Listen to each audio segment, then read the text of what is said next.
পক্ষ থেকে আমরা মাত্র একজোড়া অভিভাবক আপনাদের কাছে এসেছি, একটা বাংলার জমিনের সকল শিক্ষক, ছাত্র এবং অভিভাবকদের পক্ষ থেকে।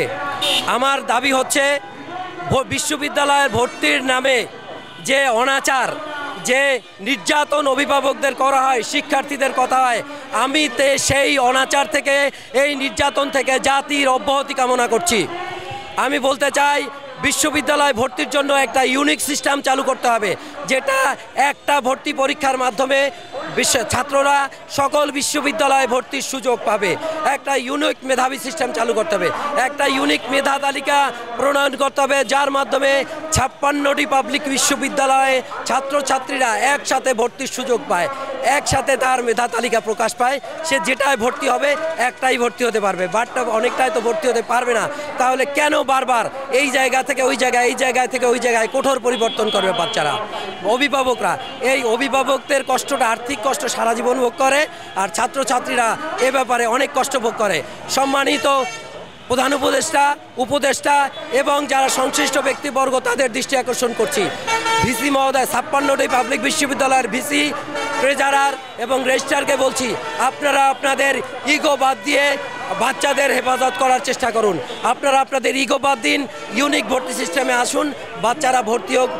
অনেক প্রতি বছর লক্ষ লক্ষ বাচ্চারা সব বিশ্ববিদ্যালয়ে ভর্তি দিতে পারে না, তাদের এত টাকা নাই, তারা বসে বাধ্য হয়ে ভর্তি ড্রপ দেয়, ভর্তি অ্যাপ্লিকেশন ড্রপ দেয়। অথচ ওই মেধাবী ছেলেটা একটা বিশ্ববিদ্যালয়ে ভর্তি হলে জাতিকে সেবা দিতে পারতো।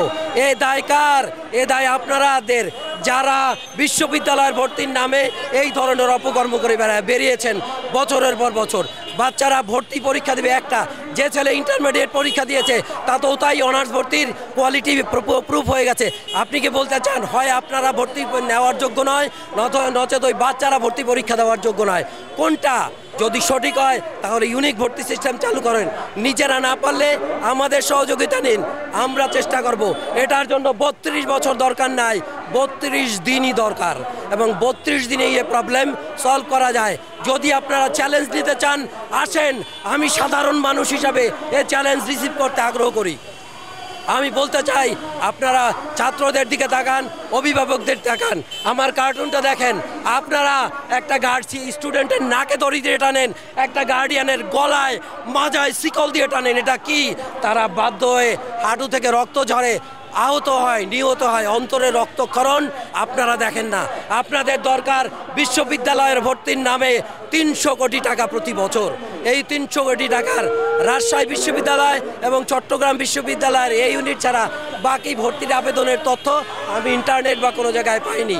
সুতরাং এই তথ্যগুলো আমার দরকার নাই, আমার দরকার আপনারা ইগো ভুলে একটা প্ল্যাটফর্মে আসুন, বাচ্চাদেরকে ভর্তির সুযোগ দিন।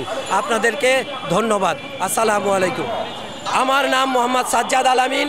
আমি একজন অভিভাবক, আমি সচেতন অভিভাবক বলবো। আমি আপনাদের কাছে আন্দোলন নিয়ে নয়, আমরা এসেছি ছাত্রদের দাবি নিয়ে, অধিকার নিয়ে। আপনারা দয়া করে সচেতন হন, আমাদেরকে সহযোগিতা করুন। আপনাকে ধন্যবাদ। আসসালামু আলাইকুম।